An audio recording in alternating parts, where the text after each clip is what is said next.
everyone and welcome to the September garden tour.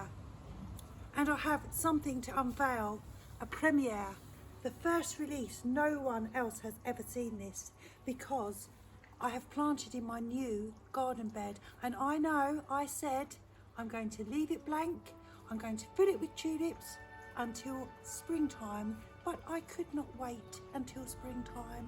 I was itching to get on with finding new things for my garden bed, and I think it looks beautiful. So I'm going to start with that bed now. Let's reveal to you. And I'm even stepping across my stepping stones to reach the grassed area. Yes, I'm crazy. So here we go. This is the area you will have seen already, the bay tree. Now let's go through. We have these plants down here, are verbena. These were free when Claire and I went shopping. They were saying free to a good home. We think they're annuals. They're a different type of verbena than the tall ones, obviously, but we've planted them anyway. And this is a hebe, and this hebe is one that I've just moved from another area. I love coloured heathers because they last all through the winter. And then my dusty millet, they were in the wall hanging pallet planter. So back over to the verbena. This berberis has been in a pot for such a long time waiting to be planted, and I have some more coloured heathers there. Beautiful new rose. When Claire and I went shopping, we got plants so cheaply. This one was £3. I don't know what type of rose it is at all, no idea.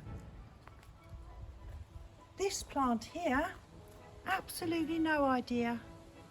It's not particularly the most interesting of plants either, so that is why I've put it under the obelisk, which was across the garden round the Rose of Sharon, but I think that it looks a little bit better here, and it frames my stepping stones, and I feel like this looks like a proper walkway with the obelisk there. Then of course you've seen this bed. The blue fesco grass is just wonderful.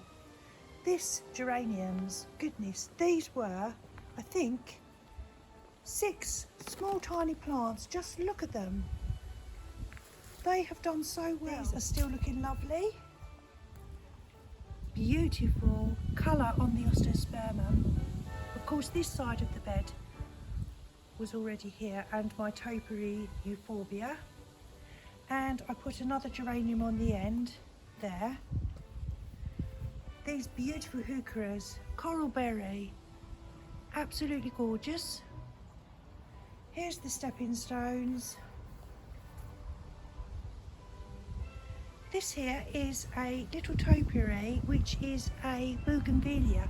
Now I'm not sure how this is going to fare. It's got cyclamen at the bottom. I don't know how that's going to do. I'm going to have to fleece it in the winter, I think.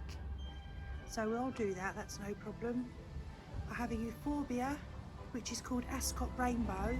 In fact, in my euphorbia video, I called the wrong one Ascot Rainbow when I planted it, but this is the Ascot Rainbow. We have lovely violas, some more gorgeous Aztec, I believe this is called. The heucheras are called Aztec. I love them, they're wonderful. And then back to the verbena. So here is the new bed from this direction. You will see a space. I hope you like it. I absolutely love it.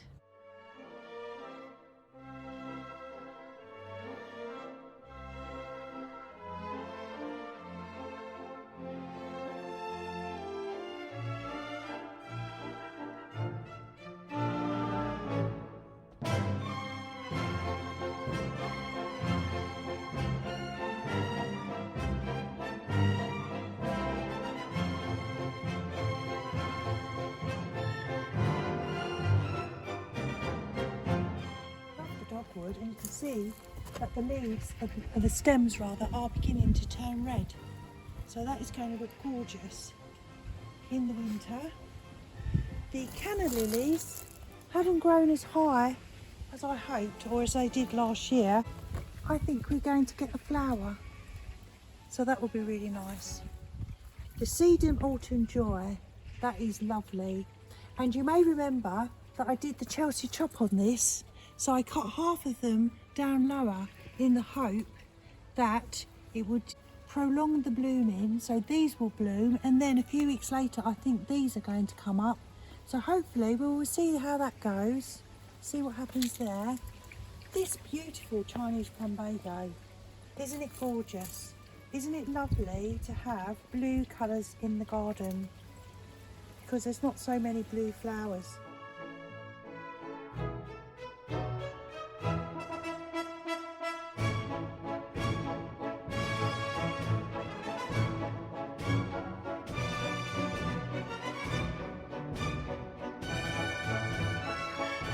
Colours on the little lime, they've all gone strawberry pink, and they are absolutely beautiful. So I'm very happy with those. The rose, however, I think I've got a case of black spot. You can see all these leaves, so I need to look that up. And what I'll probably do is just prune it right back. It's finished flowering now, so I'll prune it back. And we have another Autumn Sedum Joy. Van Gogh Totem Pole Cypress Tree. It's leaning a little, so we're going to stake that. You get a lot of wind from this area, so we will rectify that.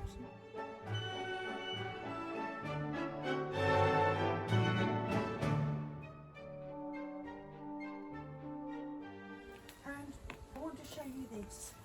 The last time you will see this probably this year, I finally found out what it's called, because for years I didn't know what it was called. And then a lovely lady called Eileen told me it's called an Aralia elata. But look at it, isn't it beautiful? The leaves are going now. And this will just be a stick. Once all this goes, it's just a stick in the middle of nowhere until next year. But I do love it. We've had a little bit of a carnage. Like overnight, not quite sure what happened there. Something got a pigeon, I think. A pigeon met its demise in this corner. Someone had a pigeon evening meal, I think, a midnight snack.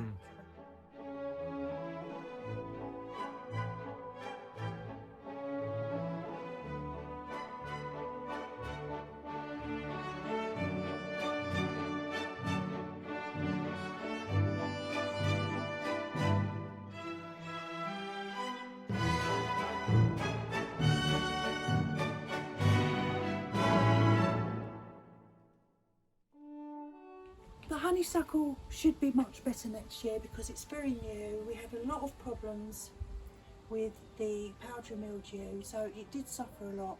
But I think we've got on top of that now. Unfortunately, we had lost quite a lot of the leaves, but we will cut it down in the spring and it should all bloom up again. So that's it really for the September garden tour. Now we're in autumn. I am very excited. I love autumn. It's one of my most favourite seasons and I love the colours. So I hope you're having fun in your gardens. Thank you so much for joining me and I will see you again very soon. Thank you for watching. Bye.